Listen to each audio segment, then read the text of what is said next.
Good morning, everyone. So welcome to our last session of this year CB and DC webinar series. So today we are happy to have Huberto Ennis, the Group Vice President of Richmond Fed, to moderate this session. So Huberto, it's all yours. And by the way, so we are having a little bit polls during the webinar series. So you can see the chat. There will be a link to do a little bit survey. Thank you. Huberto, it's all yours.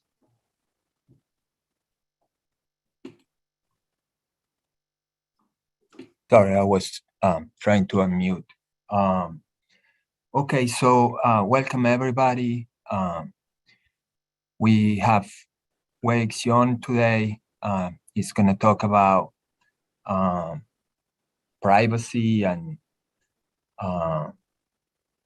I guess sort of digital, in the digital world. And I think we're all very familiar with some of these things, and I think he's going to be illuminating us in sort of how to think about these things. He'll have 25 minutes, then there'll be a discussion for 10 minutes. Liad is going to do the discussion, and then we'll have 20 minutes of Q&As. So the panelists can unmute themselves and ask and make comments. Very welcome. And then other attendees will have to enter questions and comments in the Q&A area. And I'll try to sort of convey those to the speaker and others in the panel. And the conference, I'm told to remind you that it's being recorded, and the video will be posted in the workshop website. So with that, I let Wei go. Thanks. It's my great pleasure here to give this seminar. So the title is Data Privacy Paradox and Digital Demand. It's joint work with Long Chen and Yadong Huang at Luanhan Academy, and Su Miao Yang, a student at Princeton. The motivation is very simple. Data sharing is important. It empowers the booming fintech industry and the digital economy. I think pretty much everybody probably already experienced it in some extent. And for some macroeconomists, they even recognize data as a third factor of the macroeconomy at some point, right? Because data sharing has some very nice properties such as non-rivalry and increasing returns to scale. But at the same time, the use of data requires data sharing, and the data sharing can lead to privacy concerns. And these concerns are becoming more and more important. In fact, European Union enacted the so-called GDPR back in 2018, and in US, California, as well as several other states had put up similar regulations as well. All of these regulations trying to provide some protection to consumers by giving them the options to opt in or opt out of data sharing with digital platforms. However, despite these massive data privacy regulations, we know actually quite little about how consumers actually balance their privacy concern and data sharing choices, right? By giving them a choice to, choose whether you want to share or not, but do they actually use the choice, and how do they use the choices they might have? So these are still open questions. In fact, if you want any answer, the first thing come to mind from the literature is probably the so-called data privacy paradox, right?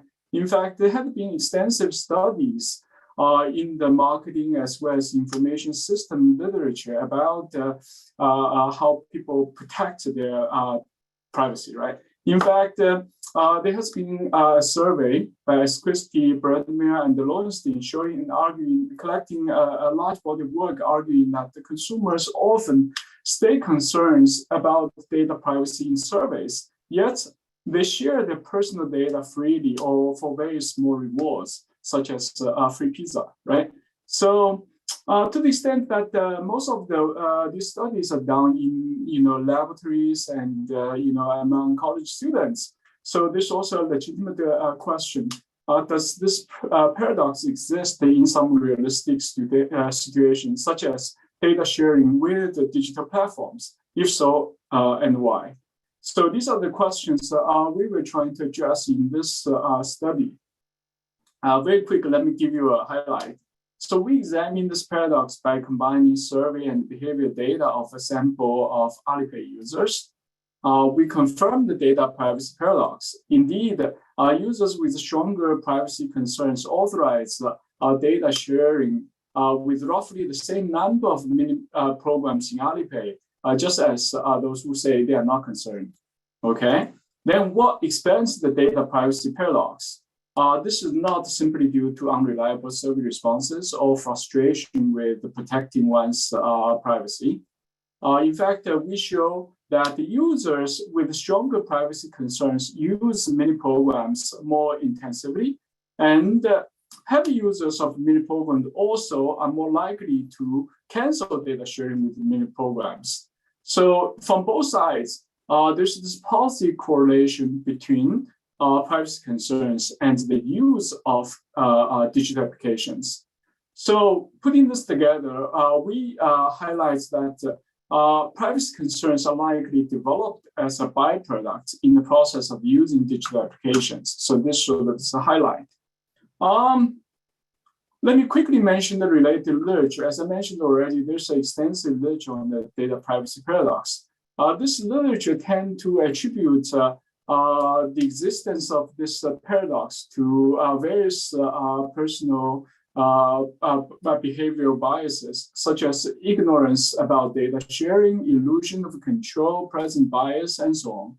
So here in our study, we will highlight arguably more fundamental issue relating data sharing behavior or privacy concerns to fundamental demand for digital services. And the literature also has highlighted various reasons for consumers to care about the data privacy, such as price discrimination, data security concerns, and the protection of one's personal weakness or vulnerabilities. We are not going to get into these specific reasons for concerns, but rather focusing on, given the concerns, how concerns are related to observe the data sharing choices. All right, so our study is based on Alipay platform. Some of you probably familiar, and this is a widely used digital payment system in China, but it's more than just a payment system. In fact, actually, it also contains millions of mini programs operated by third parties, each requiring authorization of data sharing as the initial entry. So here on the picture, this is the front page of the Alipay mobile payment app on one's cell phone. So the top portion here, this is the payment portion. So if one wants to make a mobile payment, this is the portion. And the middle here, this is the portion for the so-called mini programs. In fact, it holds millions of them. So these are ranked based on the use of the particular user. So some of them are very popular and widely used. So here, I give you 3 examples of the mini programs. Whenever you enter a mini program initially, there will be an authorization page opens up, asks you for data authorization before you do anything with it. So the first one here is a part-time job searching mini program. At the end, you ask for your mobile phone, mobile number. The second one here is an application for a friend making. You will ask you for nickname, profile, gender, and area. And the third one, this is a application for law consulting, lawyer. Basically, finding a lawyer, it will ask you for current location and so on. So basically, our study focused on the willingness of different Alipay users to, authorize data sharing with these mini programs. In July 2020, we conducted a survey. The survey was sent through the middle. On the front page, there's a message box. The link to the survey was sent through the message box to over 2 million Alipay active users, randomly chosen. About 27,000 of them opened the link, and eventually about half of them completed the survey. And among these people, about 10,000 users say they use mini programs in Alipay. So this becomes eventually our survey sample. The survey is very simple, contains 12 questions about their preferences and concerns about data sharing. Typically, the survey is typically completed in 1 to 3 minutes, and the respondents are well spread out across China. Let me here quickly summarize some responses to some of the key survey questions. The first, can I interrupt you one instant? It's a clarifying question.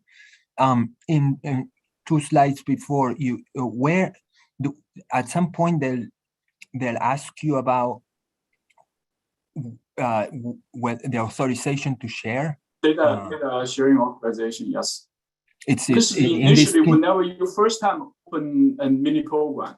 So so you enter your mobile phone. Open something for the first time, you will get this authorization. Like a pop-up window. Yeah, this will pop up. If you authorize, then you can enter, get in, and use. And if you don't authorize, you cannot enter. If you don't authorize, then out, right? So basically, you can't use the app. No, you can't. Okay, thank you. So basically, it's a trade-off, right? You want to use it. Yeah, got it. Thank you. You have to keep it data, basically. Yep. Okay. It's very simple. All right. So the survey question first, we asked them, are you concerned about the privacy issues while using online services? So this is a general question. And not surprisingly, 93% say very concerned, 6% concerned, only 1% not concerned. But this is consistent with any survey we have seen, right? Many of these surveys, when you ask them this question, therefore, a vast majority say they're concerned, right? Okay, the second question, what do you think about the privacy protection in Alipay? This is specific about Alipay. 48% say very good, 39% ordinary, and only 13% say not good or have no idea. And the third question here is the most relevant one for our study. Are you concerned about the negative impacts caused by information shared to many programs in Alipay, right? So 46% very concerned, 39% concerned, 15% not concerned. So the ratio of not concerned is now bigger, okay? So based on the answer to these 3 categories, so this becomes sort of our comparison group. We're going to compare users in each of these 3 groups who said concerned, very concerned, or not concerned, how they share their data. Okay. We also asked them a question: what privacy issues are you particularly concerned about when using mini programs in Alipay? So this is multiple choice question. So 86% of them click the data leakage and security, 21% click the price discrimination by merchants, 49% mentioned seductive advertising and temptation consumption. Only 5% click others, okay? So what's nice about our analysis is that we not only have the survey responses, but also we have their background. And in particular, we have their usage of these mini programs. We know number of mini programs authorized, number of initial mini programs they entered, and we also know after authorization whether a user has canceled the previous authorization or how many of has been canceled. And also we know for each of the authorized mini program, how extensive the number of active days they've been on the mini program, how many times they used it, and how many pages they visited, and so on. So this becomes later we're going to use to collaborate with their survey responses and study how their privacy concerns are related to the use of these digital applications. To start our analysis, let's look at simple framework. Consider user I's data sharing choice with mini program J. So this is a pair, right? So this is a cost side of the data sharing. The cost can be decomposed into an individual component CI. You can think of this as a privacy concern, right? A user may be particularly concerned about sharing the data, and then the cost is high. Plus CJ, this is a mini program component. So the particular mini program may ask a lot of sensitive information, then the cost can be high. Okay, there are also some pair-wide noise. Okay, so the benefit side, the BIJ, this user might be particularly like to use digital applications, so the BI can be high, or this can be a very powerful mini program offer very useful services. So BJ component can be high and plus some noise. So for the user, whether to authorize data sharing or not, basically is the difference among the two, right? BIJ minus CIJ. So you can see that if we control everything else, for a user who is particularly concerned about the privacy, so we would expect this user to be more reluctant to share data, right? To authorize data sharing. Basically, this is our hypothesis one. Basically, other things being equal, privacy concerned users are more reluctant to authorize data sharing. I think that this is sort of usually the starting point when we think about this data privacy paradox, and this is usually what the stand taken by every study in this literature. So let's look at this. Now let's compare. Based on the survey response to this question, right? Are you concerned about negative impacts because of information shared in mini program in Alipay? This is a question specifically asked their concern about sharing data with mini programs, right? So I mentioned that there are three groups, right? 15% of the respondents say not concerned, 39% concerned, and the 46% very concerned. Across these three groups, so let's look at how many data authorizations, data sharing authorizations they have agreed to. So the very concerned group, on average, each user in this group enters 16.3 mini programs, authorized 11.6. This is for a 1 year period before the survey, okay? And for the second group, the concerned group, on average, each user enters 15.5 mini programs and authorize 11.5. And the third group, not concerned group, enter 14.3 mini programs and eventually authorize 11.2.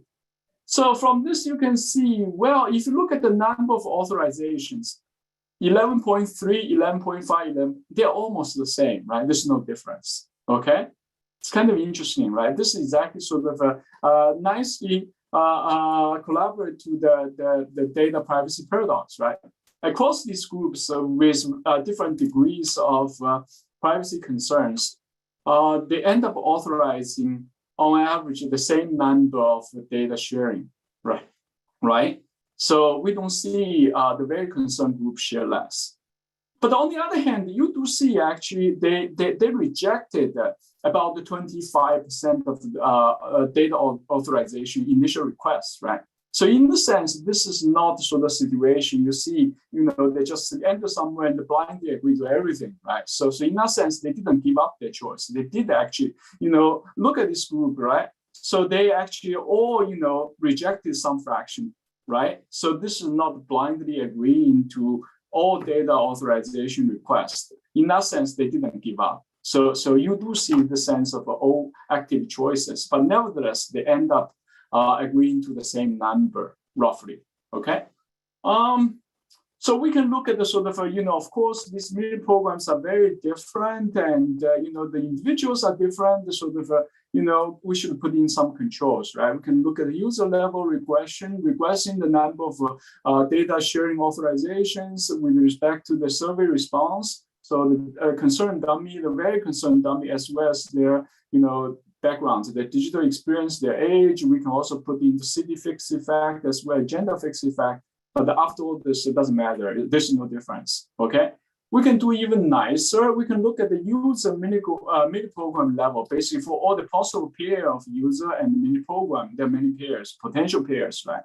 So whether sort of any given pair has been authorized, right? So, and regress this onto the controls. And in particular, at this level, we can put into mini program fixed effect. That means we can compare, given a mini program, that means given the kind of information requested, what kind of users are more likely to agree to the request, right? Again, there's no difference, right? So basically, concerned ones, very concerned ones, and unconcerned users, basically there's no difference, okay? So this is sort of basically the paradox. why is this the case? I guess sort of an immediate question you may ask is maybe this just means survey responses are just garbage, right? Because who cares, in answering the surveys, right? But it turns out that actually we could validate these survey responses. Individual survey can be noisy, but on average, they're actually reasonable because we can look at actually certain actions the user take to protect their privacy, like whether they cancel previous data sharing authorization, or whether a user change the default privacy setting on Alipay platform. So Alipay is not just a payment system; it also has certain social media functions. So basically, there each user's information can be shared to other users. And there are some defaults. Usually, they are very open defaults, make each user's personal information transparent to other users, right? So, but each user can also change the privacy, the default setting, and some of them did change. And we see that those who say in the survey they are concerned or very concerned about their privacy, you do see they more likely take these active choices to protect their privacies. So that suggests their survey responses are not just garbage, okay? So they're actually certain value behind. But then we go back, then why do we end up seeing very concerned and unconcerned user roughly ending up with the same number of data authorizations? So in the survey, we also asked them a bunch of questions, whether they agree. I agree to authorize data sharing with Minipro because it's safe in Alipay. This actually has some support, but on the other hand, the very concerned group don't seem to agree more to this, right? So this cannot explain the paradox. The second, I agree to authorize data sharing with Minipro because my information has already been shared in many platforms. This clearly do not have much support out there. The third question, I have to share my information exchange for digital services, even though I have concerns about my privacy. So this one actually has a fair amount of support, and actually more support among the concerned and the very concerned group than the unconcerned group. So this actually is the right one, actually point to the right direction, is the trade-off, right?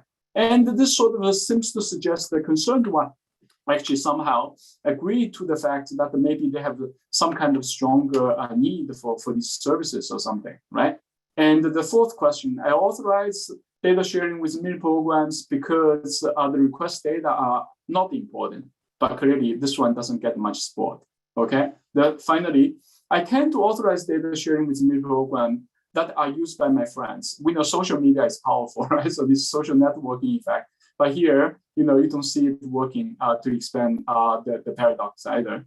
All right, so the survey response there point to some kind of trade-off. If you go back to the simple framework I mentioned earlier, right? So it could work if somehow the privacy concerned user, somehow they also have a benefit more from using these digital applications, then that may help, right? So if the concern and benefit are offset, then that could help. So, but can this be right? Usually, we would imagine privacy concerns should deter users from extensive use of digital applications, right? Which typically ask for data sharing, right? So to address this issue, let's look at this hypothesis. Other things being equal, privacy concerned users use mini programs less intensively. So this sort of the common sense wisdom, common wisdom, right? So let's look at this. To the extent we actually observe how intensively these users use the authorized mini program, we can just simply look whether concerned user use more or less, right? And we can come up with four different measures: number of active days, number of app users, number of launches, and number of visit pages. And across all of these measures, you can see that concerned users use more than unconcerned, and the very concerned use even more. So basically, this nice monotonic relationship between the concerns and the intensity of using these mini programs. So then this is sort of a point to the direction. Somehow there might be a positive correlation between privacy concerns and the demands for digital applications. So this positive correlation is counterintuitive. why don't privacy concerns deter digital demands, right? So in the end, we come up with this argument. Well, maybe, because of the whole digital economy is new, right? Users are probably gradually, learning about the demand for these applications, as well as in understanding their own privacy concerns, right? So in fact, if we plot the survey response privacy concerns with respect to digital experience, this is a very clear monotonic relationship. The longer using the Alipay, basically the digital experience here is measured by length using Alipay, their privacy concerns seems to be greater as well, right? So then this motivates, but still, can we be sure the heavy users of digital applications actually concern more about privacy? So to be sure, we look at a third hypothesis. Other things being equal, heavy users of mini programs are more likely to cancel data sharing with mini programs. So this is a hypothesis that shouldn't be taken for granted, because heavy user means they benefit more. For those who benefit more likely to cancel data sharing authorization, get themselves kicked out of these mini programs. This is not something to be taken for granted, right? Okay, but now let's take a look. We can look at this at both user level as well as user mini program peer level. Interestingly, we again find this is indeed the case. If you look at the user level, each user, whether a user has previously canceled data sharing authorization with the program, we can use different measure of activeness on these mini programs, no matter what we do. So there's a pretty clear, significant positive relationship here. We can also look at the user mini program level. Again, whatever we do, there's this nice positive relationship. I should particularly point out cancellation of something requires some knowledge, right? Maybe one can argue heavy users or active users, they have better knowledge about Alipay application, and thus they know how to cancel. Most people actually may not know, right? So this is a natural concern. We can also look at the sort of the subsample of the users who actually had previously canceled data authorization before, and then look at the sort of later period, whether this is the case. Again, we find the same thing. So in that sense, this is not just because of the knowledge about knowing to cancel, but rather this is indeed about concern. Okay, so wait, 3 more minutes. 3 minutes. I should hurry up. Okay. Yeah. So I should quickly mention. So far, the results I presented to you are based on the survey sample. You might argue survey sample is biased toward the more active user, because more active users are more likely to open up, to notice this survey link and open it up, right? So to address this issue, we also look at the random sample of 100,000 users from all active Alipay users. So this sample is larger and more general. So this allows us to do robust check. And also we can look at another event study based on users' reaction to a privacy-related instance. Okay, so I due to time I won't go into the summary statistic. Indeed, this random sample, users in the sample use Alipay mini program less often, and they authorize less mini program and so on. They all go the right way. Okay, and let me quickly mention this event study. On January 3rd, 2018, Alipay launched a report, and in the report there's a hidden sort of agreement to allow authorize Alipay's subsidy credit service agreement. So that means users who fail to notice this checkbox will end up unintentionally agreeing to Alipay's subsidy credit service. And interestingly, some internet user quickly noticed this misleading design, and this incident went viral on Chinese social media. And actually, this caused a spike, this large spike in the cancellation of mini programs on Alipay. Basically, this reminded many users that you need to care about your privacy. And this indeed, so this is what happened. Of course, afterward, Alipay immediately apologized and canceled everything, but still this happened, right? So we could use this event study to again highlight, after the incident, who are more likely to cancel data sharing, a heavy user or light user, right? Not surprisingly, after I show you the unconditional result from before, so the heavy users highlighted by the red line after the events, their propensity to cancel data sharing authorization with mini program went much larger than light users. And this is among unfiltered users in the random sample. We can also look at the users who had at least canceled some data authorization before the incidents. We still see the same kind of difference, even though slightly more modest now, right? Okay, indicating knowledge still is relevant, whether you know how to cancel. All right, so due to time, I won't go through the robustness. We can use the random sample and redo everything we did using the survey sample. The pattern are very similar.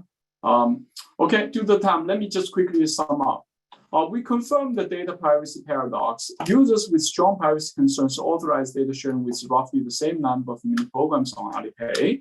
We experienced the data privacy paradox. This is not due to unreliable server responses or frustration with protecting privacy.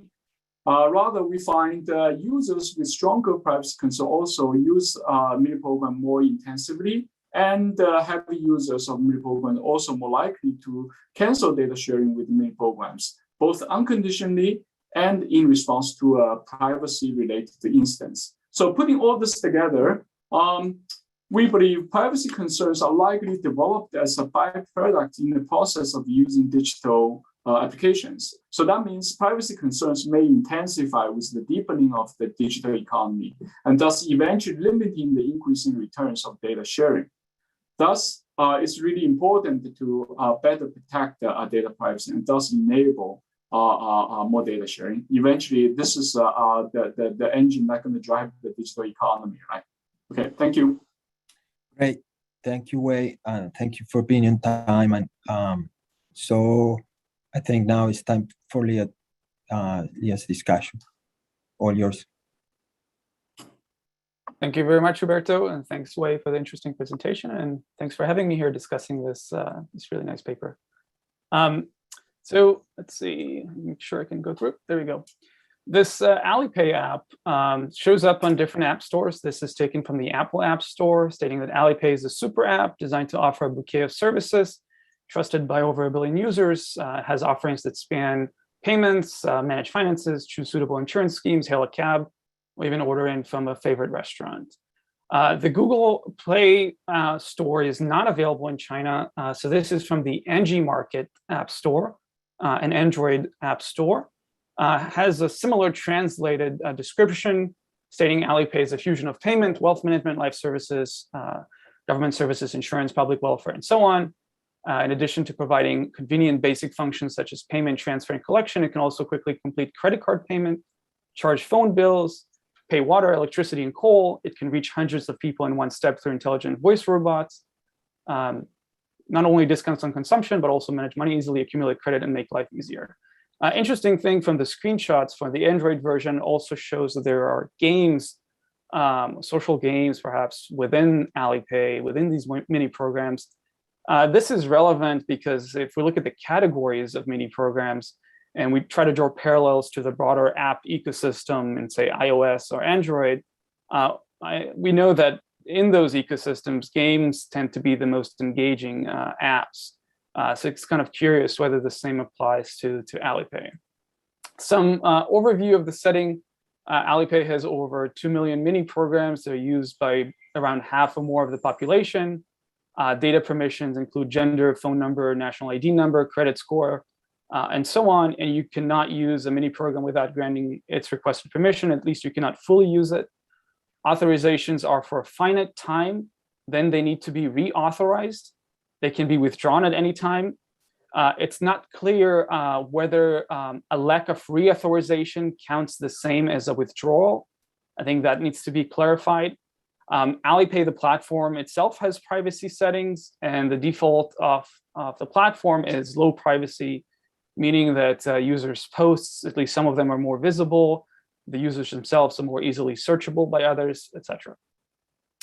The privacy paradox in this setting is that the survey respondents' self-stated privacy concerns are not associated with a lower number of privacy invasive actions, meaning data sharing authorizations with mini programs. And so this is potentially susceptible to the so-called Solov critique, that the behavior examined in privacy paradox studies involves people making decisions about risk in a very specific context, while their self-reported privacy concerns are much more general in nature. Now, this paper addresses that concern by specifically asking about data sharing with mini programs in the survey, and the users in the survey are then matched with their actual actions regarding the management of access to their data. So that's a really promising setup, really an amazing data set. The survey is conducted in July 2020. It has these 11,000 or so respondents that use mini programs. The survey places respondents into these discrete buckets that are somewhat crude, admittedly, very concerned, and unconcerned. There is an alternative sample of users that are drawn randomly, where their privacy concerns are based on prior Alipay privacy choices. And this kind of random sample allows for more perhaps continuous measure based on the extent to which data is shared with Alipay. This data is then coupled with some time invariant information about the users, their city, their age, their gender, their experience in Alipay, and the users' actual actions over a year or so period of time on Alipay. That includes visits to mini programs, data authorizations, revocation or cancellation or withdrawal of authorizations, and their engagement measures on these mini programs. The findings, main findings, basically that there is a positive correlation between users' privacy concerns and their use of mini programs. This continues to hold when switching to the alternative random sample of users. And the authors assert that consumers' privacy concerns may grow with their data accumulated with digital service providers. At the same time, they cannot rule out the so-called present bias, where users may overweight present benefits relative to future privacy costs. This is particularly an issue because of this temporal discrepancy. The survey takes place in July 2020. The data regarding users' actions are over a year period of time. In that sense, this present bias can accumulate over time as these users grant more and more authorizations or permissions to mini programs. And at some point, the cost, the future costs, can become more salient to these consumers, to these users. And so overall, it's unclear what role this temporal discrepancy between the user's actions and when the survey takes place, what role it has in this analysis. So I'm going to split my comments into 4 buckets. One is the overall Alipay setting. Another is the model mechanism. Another is some concerns regarding fragmentation. These could be perhaps easily addressed, but I'm not sure if they are. And some potential extensions that seem to be readily possible in the setting, and some implications. So this is, again, regarding the overall setting. It's unclear what the outside options to using Alipay and mini programs, and I'll dig more into that in a moment. It's unclear whether all authorizations to mini programs are for the same time period. It could be that more active users bump into more reauthorization requests, for instance, because they use certain mini programs. I know there's some analysis at the mini program level, user mini program level that might control for some of this, but I'm not sure it fully addresses all of these concerns. So I'll get back to that in a moment. As I mentioned before, it's not clear whether a lack of reauthorization is counted the same as a withdrawal or revocation.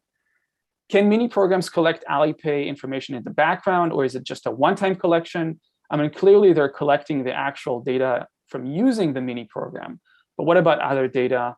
Does revoking authorization delete data, or is it just a stop to future collection? What information do users have about these controls? We kind of need to know that in order to make the linkage to privacy more consistent here. What are the potential privacy harms? I know the authors try to kind of abstract from that, but is it malicious third party that might benefit from leakage, which users seems to care about, or is it the users fear government access?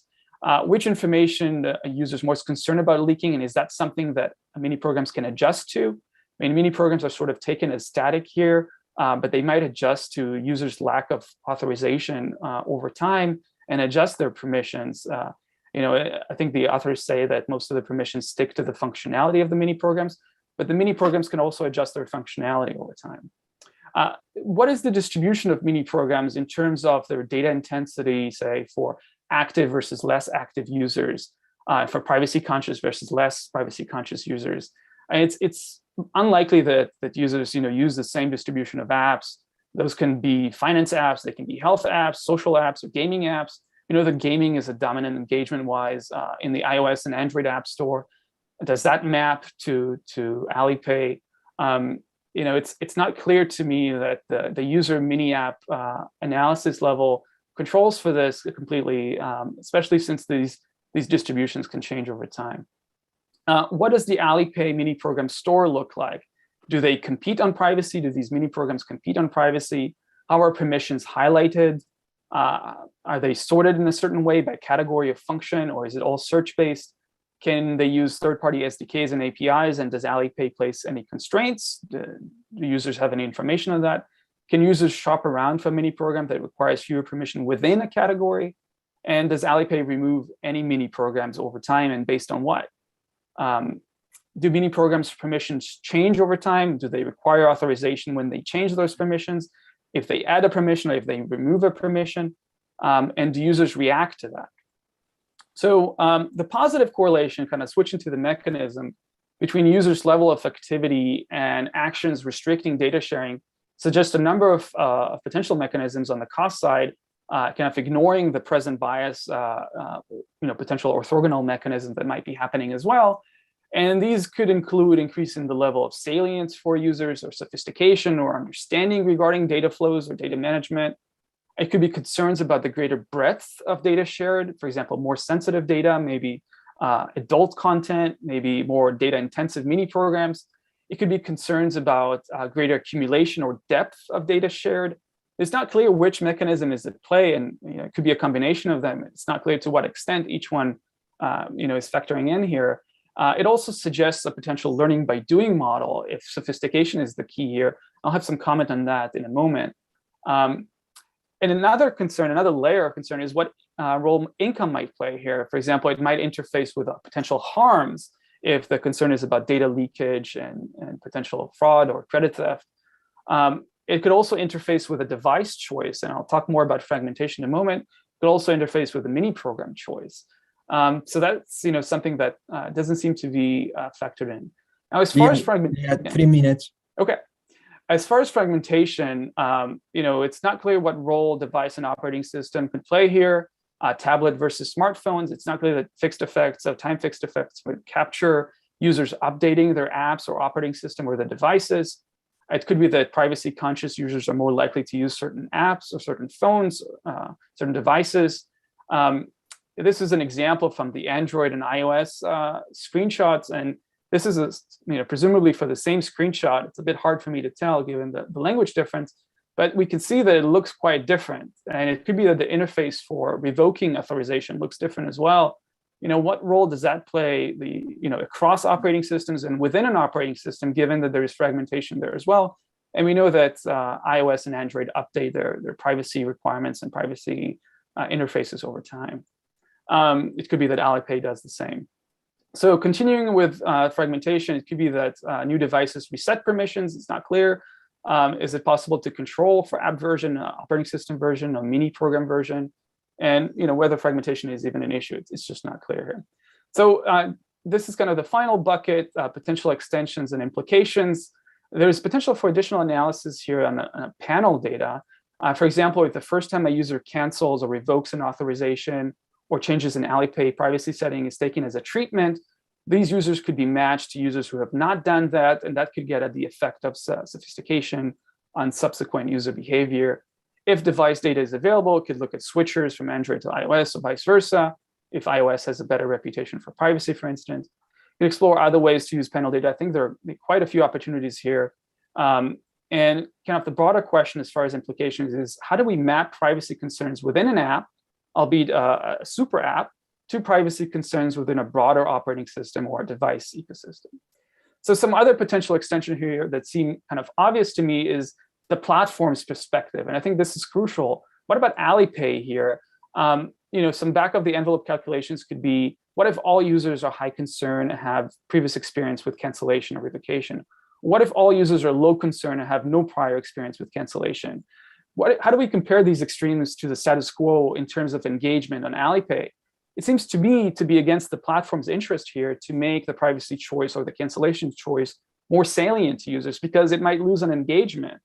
And so is it even okay to assume that the platform is static over the year period of time from 2019 to 2020, given that it could update its app, it could change the saliency by changing the interface and so on?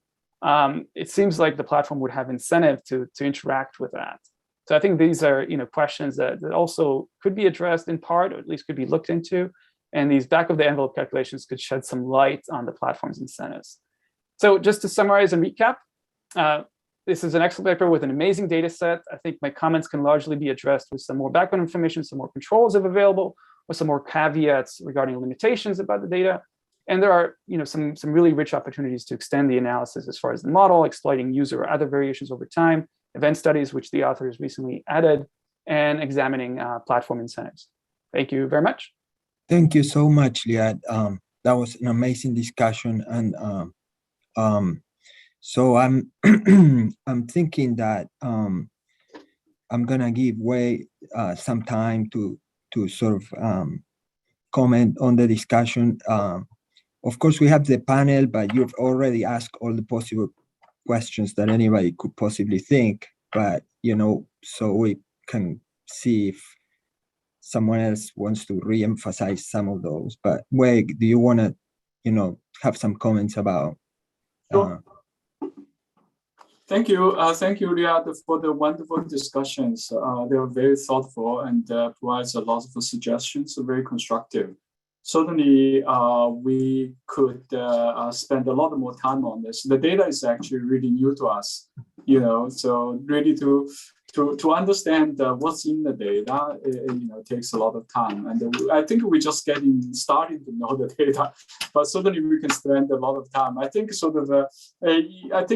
you suggested, this can lead to a lot more understanding about what's behind, right? So I think let me quickly mention a few things you mentioned, the easy one to address. I think some of this may take us actually many more months to digest. So about the cancellation, the authorization has usually a 2-year period, then expires. So this is the voluntary expiration, right?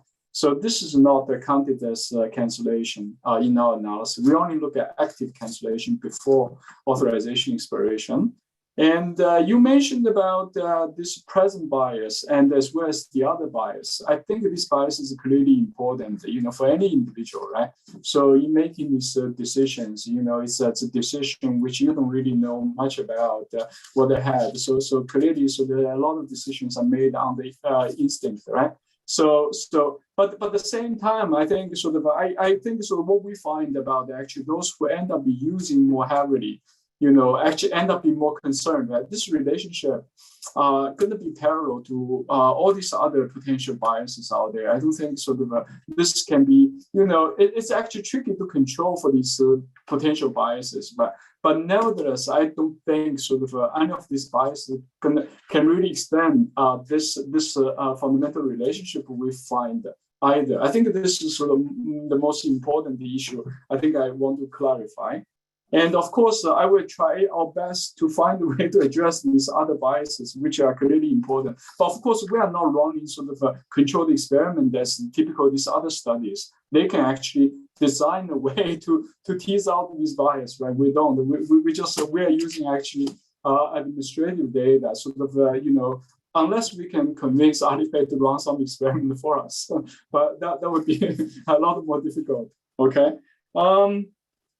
And in terms of data collection, is one time or continuous, actually depends on the variable being collected, right? So you see that ask for your name, of course, that's one time, but on the other hand, ask for your location, that is clearly continuous. You will never use it. So your new location will be collected by the mini program, right? So in that sense, I think both can be there.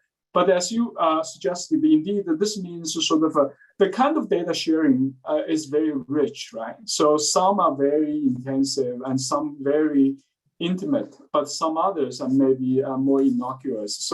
So in that sense, that's why in our analysis, we're trying to, whenever possible, put into the mini program fixed effect, which allow us to control, given the same mini program, the same data collection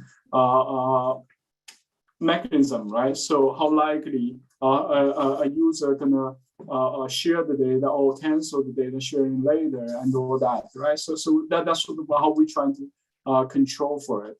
But we could actually do more systematic work trying to, sort out what kind of variable being collected and, what kind of data collection is more sensitive. This is a little bit tricky because we don't really know much about it. Again, right? Consumers, how they rank a different variable. This is a challenge by itself, right? Which data is more sensitive? Right? Ask for your name, your phone number, or ask for your nickname. Of course, I think ask for your nickname, who cares? But if I ask for your name versus your phone number and all these other things, it's very hard to rank them, right? So we in that sense sort of in doing this exercise, we actually realize a lot of this infrastructure is missing. we lack of some basic understanding about the data. Actually, my co-author, Sumiao Ouyang, is also here. Sumiao, you want to add anything? Okay, so let me just add one thing. Firstly, let me thank Liad for the awesome discussion. And one important background information you asked is about how the operation system, like the iPhone or Android phone, would change the interpretation of our result. So since Alipay is a super app, and so it's basically, although the interface that you see for different apps can be a little bit different, but for the mini programs that are based on the web services, so no matter what kind of phone you use, it will be just the same. So that won't affect the interpretation about people using different phones, and the choice of the phone would affect their choices of the mini programs.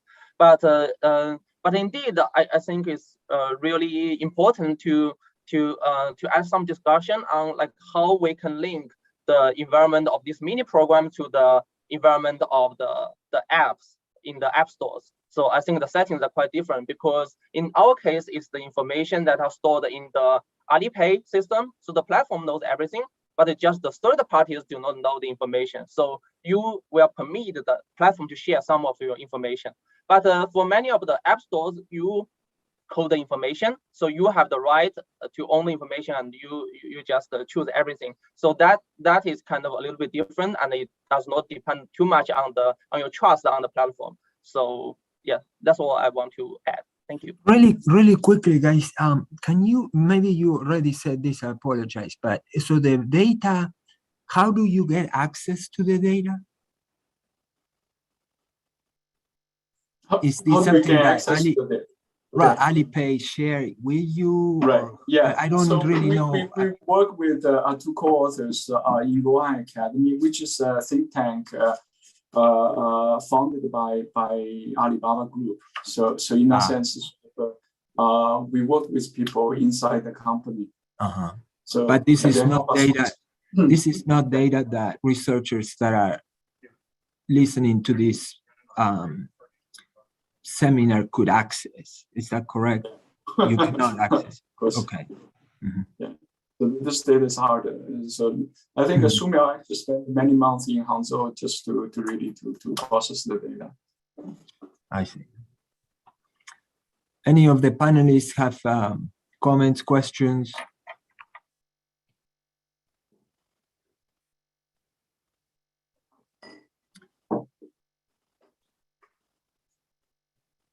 So can I maybe? Catherine, you go ahead. I think you're okay. Yeah. Yeah. So it's a very interesting study. And I was wondering, since we are having this CBDC seminar, and it's maybe an unfair question, I was wondering what conclusions are you drawing from your results? Is it something that would people drive towards CBDC? Or is this something, so often it's said that privacy is something that is a unique selling point of going for CBDC instead of private money. So what would be your feeling given your results? This is a very important question. Unfortunately, we cannot directly address. I guess the answer to your question will depend very much on how the particular CBDC is constructed, right? You know, there are various designs out there. Will the central bank actually collect data about the individual, make it available to others? So you know, even you know the fact that Bitcoin is so popular because of the supposedly commitment and not to do anything, right? So, but can, you know, that also reflects so the concern by the public can have on even central bank, right? Can central bank really commit to whatever the, you know, data collection mechanism you put up, right? So I think sort of for any central bank, it would be tempting to collect users' data. And in fact, actually, some of the benefit, if I understand correctly, require actually collecting consumer data, right? Like using the, you know, digital payment system or digital currency to send helicopter money to certain people, you know, to implement the individual-based monetary policy would require certainly data collection, right? So I think sort of, I think central bank will have more credibility than any private firm on the privacy issues, but at the same time, I don't think it's perfect, right? So, so in that sense, I think whichever sort of privacy concern should be part of the you know, the design for CBDC. Yes. Huberto, sorry. Yeah, no, okay. I'll let Shumiao add to that. You're muted though. Yeah. Thank you, Katrin. And so I want to add maybe one other point. So is that the Alipay is kind of special app. So it's built on payments. So in that sense, it's very close to CBDC because they are all kind of digital money. And but it started as a payment service provider, but then it add a lot of many other layers, so that you see that they use their information, they have a bunch of users, and the third-party providers come here and build a lot of services to the others. And the trust in Alipay as a platform is like the trust on the central bank. So and in a lot of the CBDC discussions, we mentioned like the medium of exchange, like the convenience yield or the store of value, like the interest rate. But one important dimension that we want to add here is that the value of the data is crucial here. And now the central bank would have access to a lot of the payment data. And later on, when they build more services, they would have access to even more data. And then the consumer's decisions on this platform will be very crucial. And we need to understand like how the digital demand drives their privacy related decisions and their payment behaviors. So that's all I wanted to add. Thank you. Okay, so it's 11:59. Russell, do you have a question, or were you anybody in the panel has questions or comments? We're getting close to time. I mean, we could stay a little longer, but we don't have to, and it's sort of nice to finish on time too. Well, okay, now I hesitate, but sorry, I lost internet for a while, and so this may have already come up, but I wanted to ask Wei, how should I think about these decisions to cancel data sharing? You know, I was kind of thinking, is it an individual who's using things more gradually on his or her own decides, or is there a big social component? Like someone else said, hey, you know, I'm worried about data sharing, and so do you see clustering of these decisions? And those seem like two very different things, right? So if it's the latter, if there's a social component, then the more someone uses it, the more likely they're to interact with someone else who's saying, hey, I'm worried about privacy, let's cancel. But Right. is there anything in your data that would let you see whether you get these revocations of data sharing being clustered in some way that would indicate it has a social component? I think this is a great question. I certainly believe so. There's a potential role played by social networking, right? So, in fact, actually, I showed you this reaction to this incidents, right? So when Alipay made this mistake, so you see spikes, right? So in the cancellation, I think part of that probably has something to do with friends, WeChat each other. This weird things happening. We are worried. So, but to do that, we need to have we don't have the social network data really to show that. But I certainly think this is an important part of it. And of course, sort of in the larger scale of the data, we observe sort of cancellation is sketchy, right? So, it's still relatively rare. So, individuals cancel, only in our survey sample, only 40% of them had cancellation experience, which is sort of already a very active group. And for the random group sample, only about 12% had cancellation. So in that sense, this is rare. It's still relatively rare, but nevertheless, this I think will become more common as people, become more concerned and also become more used to cancel things, right? So and also sort of I think sort of the social networking certainly help people to understand this. I think this probably is the most sort of people start to understand the privacy better and also understand the fact that you can cancel, right? So there's a button somewhere. But when you so if you get concerned about privacy, you go in there and you cancel your usage of the app, correct? Yeah. So basically, it's that you tell the app to stop using your data, right? So I think sort of you can still use the app. No, you cannot. When you so stop that's what I'm thinking. That some of these kicked out. Right. But some of these clustering or whatever could be. We're not going to use that app anymore, and my friends are not using it anymore either, and we just all cancel it. But not because of data privacy issues, but just because we just the friends decide to all leave, right? Yeah. Sure. Well, it's sort of like you think about it as you find another app that is better. Or whatever for your group, and so you all drop out, something like that. All right, yeah. Anyway. Yeah, I think that's clearly could be a possibility. I think that probably it's tough to differentiate.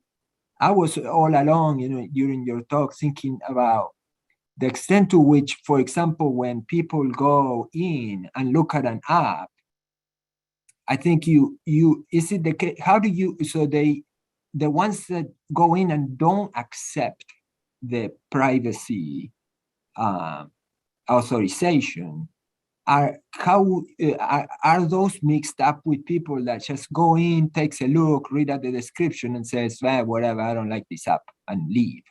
You know what I mean? Like those guys don't have a privacy concerns. They just took a look and didn't like it or whatever. So are these separate groups or they're together in what you're doing? Because it feels to me. Okay, go. I think for our data, we stick with one sample. So basically throughout, this is, we just look at what they're doing in this one sample, right? So I don't No. But what I'm asking is this. When they go in, what you have some people that did not accept the request the for initial authorization. Yeah, but is that distinguishable from people that opened the app, looked at the description and how it looked, and I see. So before that you have to download it. Is that correct? No, you don't have to download. This is very immediate. These are lightweight applications. You can just immediately open up within Alipay. So you don't have to download anything more. But the only cost is that you have to agree to authorize these data sharing. And you can see that that's where they stopped when they got the Because you see, I'm trying to see of a we see person actually this individual opened this mini program, but decided not to authorize data sharing, and then he gets herself out. So then we see this. Yeah. I see. So actually, among the very concerned group, actually 25% of the time actually they declined. So that's actually quite interesting, right now. Yeah. Oh, okay. So thank you, Huberto. Thank you, Wei. Thank you, Liad. So it is thank you, 12:05 everybody. On the East Coast. So maybe we should officially end this webinar. So it will be the last webinar of 2021. So thanks for bearing with us. It has been a very long year. So but we will skip the next one, January, because of the US job market and elsewhere. So but in the same time, so we are also interested in about your opinion or idea about organization of our webinar series. So you can find a survey link in the chat box or on our website, cbndc.net. So go do a survey and write something to us. So happy holiday. So we hope to see you next year. Thank you, everyone. So, but if you want to stay and discuss a little bit, so please stay behind a little bit. Okay, thank you. Bye. Everyone. Thank you, everybody. Thanks, everybody. Thanks, Liad. Thank you. Happy holidays. Thank you, everyone, for organizing.